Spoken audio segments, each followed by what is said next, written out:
Hello everybody. Today we are going to review the movie Detroit.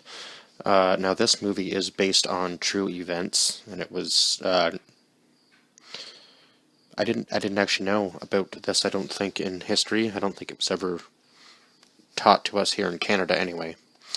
But this is about the riots in Detroit during the 1960s, 1967 specifically, I guess, was the year they were touching on.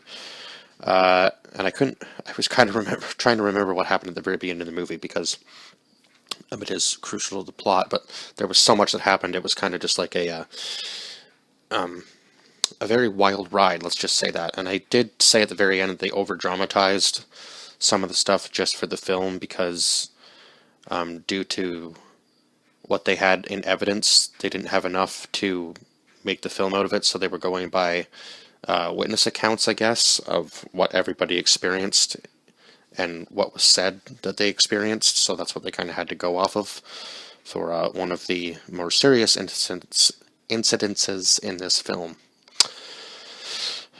So it starts off with these cops raiding this, I guess, illegal... How did they word it? Illegal... unlicensed club that was serving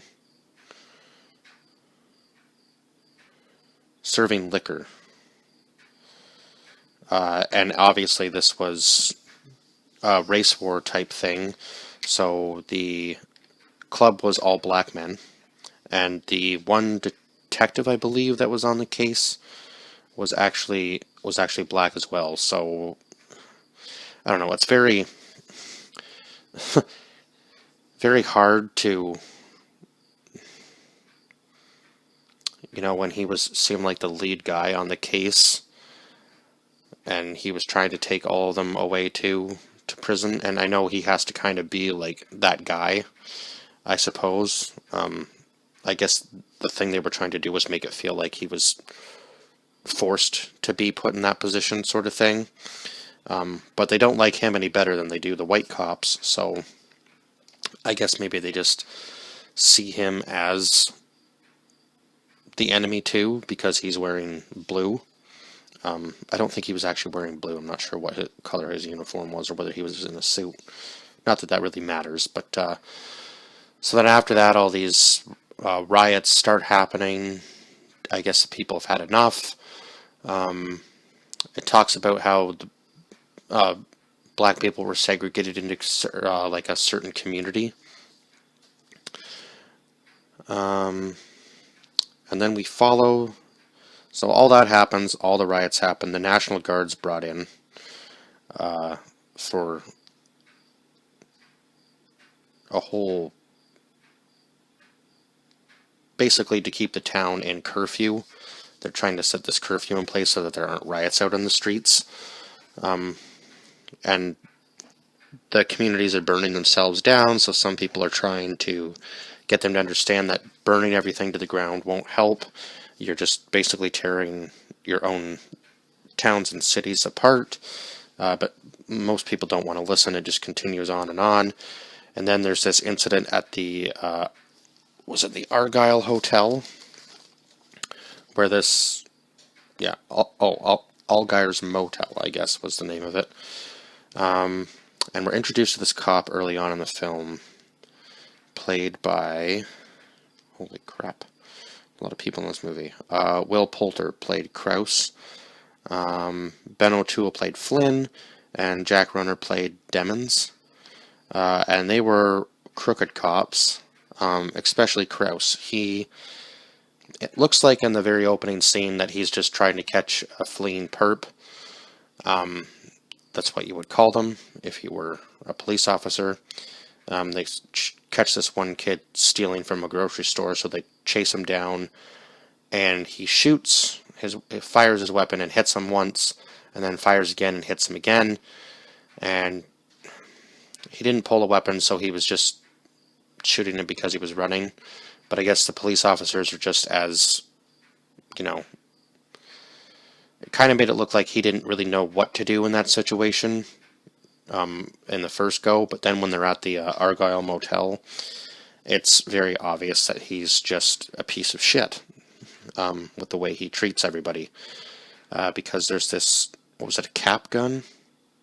I can't remember. Anyway, it was this toy gun that this guy had to, I guess, kind of explain the way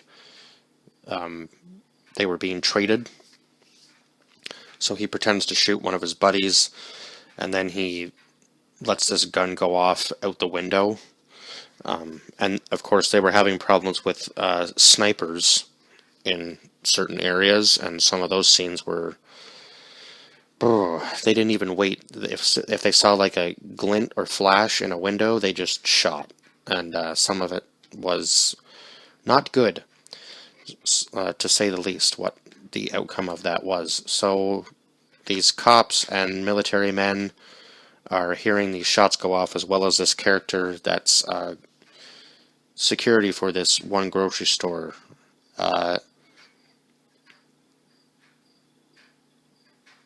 do you pronounce that? Oh my god. Dismook? Dismooks, I think. Played by John Boyega. At least I know how to pronounce his real name. Forgive me if I butcher some of these, because... yeah, so... they think they're getting fired at, and then when they go over to the Allgaier Motel, the cops are trying to interrogate these people, and obviously Krauss shoots one of them when they're coming down the stairs, and he plants a knife there to say that the guy came after him, and then he shoots, well, they basically take all these people into other rooms and pretend that they're killing them one by one to make them tell where the gun is. But none of them actually know at this point, because they were all in different rooms whenever this was happening, except for a very select few of them. And Anthony Mackie was actually in this movie. He was just in this hotel with them, I guess. He played Green, war vet who had just come back from the war after serving his tour of duty. I'm trying to remember who the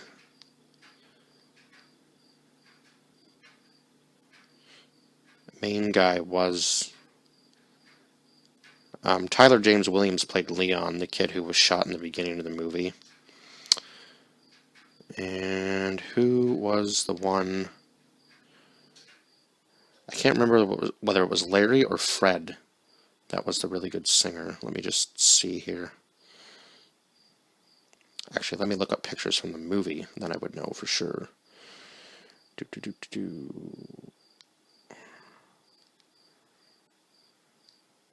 Okay, so... okay, so it was Larry that was the singer. The really good singer who wanted to do the whole Motown thing with his group.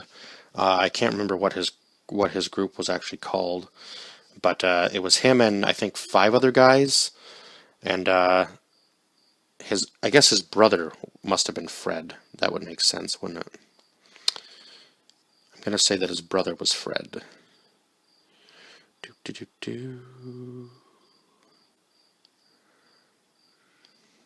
Let's see here if it's gonna say.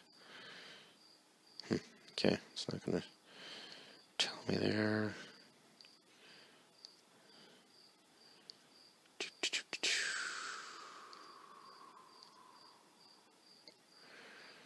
Oh, there's got to be a scene with the 2 of them together, I would think. But I'm pretty sure the brother was Fred, the one that ends up living. So they're in this Allgaier motel for quite some time. I would say this portion of the film probably took up like a good 40 minutes to almost an hour of the movie, just with the cops interrogating them, and the one cop ends up actually killing another one of the people when he goes to interrogate them, and he didn't know that they weren't actually killing them when they took them into another room, so he ends up actually shooting them. So Demmons actually ends up shooting the one kid that he takes into the room, even though he wasn't supposed to do that, so now they know that they have to get out of there. And by this point, there's only 3 people left. Fred, Larry, and...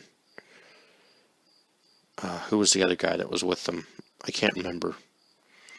But they let two of them go, and then when Larry gets, when it must have been Fred. Yeah, Fred was the one that died. Sorry. I believe, anyway. So many people. There were so many people in this movie, it's hard to keep track of everybody. So yeah, sorry, I had that backwards, I guess. It was Fred was the one that died, because he decides that he is going to play, I guess, devil's advocate, and he just says to the cop, the cop says to him, "What do you see here?"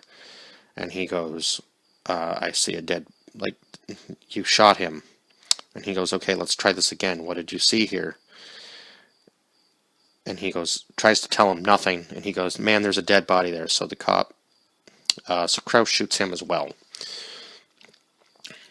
So I'm pretty sure it was, I swear to God, it was Fred that was the one that ended up dying. No, that's... Come on, man. You're telling me there's no...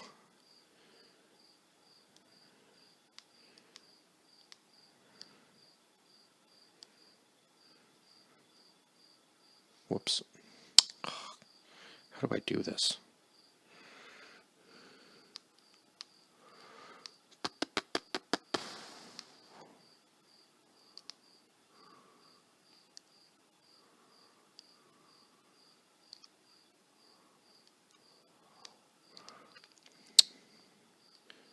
Come on.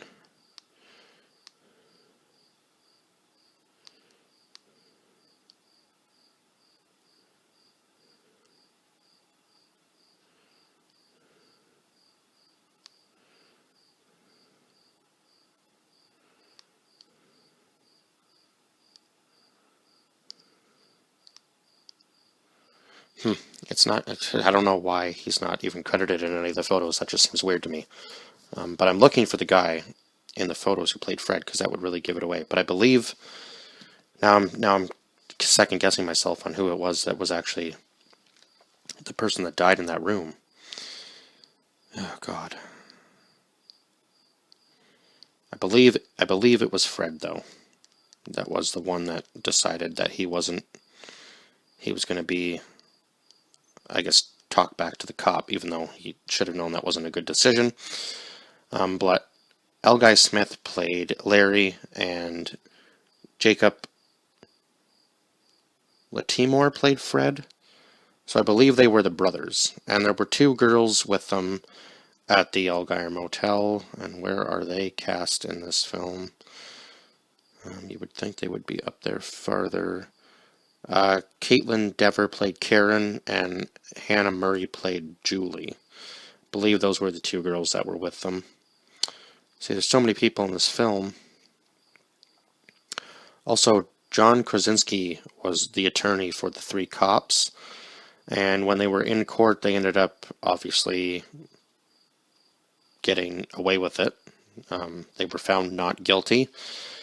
There was a whole bunch of information at the end of the film that actually explains what happened afterwards, and I guess one of the families got $5,000 years later from, I believe, one of the cops, and Larry never went back to the band. He stayed, I guess he went up to the suburban areas and stayed with the church choir for, I guess it said he still sings to present day, maybe. And I guess the band still tours too, so yeah, crazy. I guess they were just teenagers when this had all started, so they'd be just older men now. But yeah, really dramatic movie, I would say. I think this deserves a 10 out of 10, actually. They did a really good job of everything and telling the story as far as I could tell. It was really intense because you weren't sure what was going to happen, and you were obviously rooting for Larry and the rest of the people, and it really did show that thank God it actually showed this, that not all cops are bad cops. It was just the three of those guys that didn't really deserve to be walking out in the streets after what had happened, but they got away with it. So unfortunately, I'm glad that it doesn't work that way anymore, that they have to have the camera on them at all times, and that it's not just word of mouth that gets you away with certain shit, because it makes it easier for those people to just go back out. They're probably not going to be cops again, but now I don't know. Maybe they stayed cops. Who knows? But it just, yeah, it allows them to get away with even more stuff, and just go out there and keep doing what they've been doing before. So, which sucks for everybody else, including the families that lost their loved ones. So, yeah, but other than that, I think that's all I can really say about this film. It was a really good film. And it was one of those ones where even just like listening to it, you could tell what, like, the story that was going on. I mean, I was paying attention to it as well, but it could be just one that you could just sit back and like kind of listen if you didn't want to watch some of the scenes, and you would know well enough what had happened just based on that. So anyway, the one thing I found interesting actually was that the two of them, the guy who played Krause and William Poulter and what's his face? Oh God, Jack Renner, were actually in Midsummer together a couple of years later. So I didn't even realize they'd worked together before that. So that was kind of funny to see them both in this movie playing a totally different role as to what they did in Midsummer. But I think they just have really good chemistry together, so it works in no matter what film they're in. And other than that, yeah, like, share, subscribe, comment down below like your thoughts on this film if you've seen it. If not, I would say go watch it. Now, this is the last day it's going to be on Netflix, and I'm not sure really what month I could put it in, so I might just release it. I think I'm just going to come up with like a random intro for the movies that I can't really class in a certain month, and I will see you guys in the next one. Bye bye for now.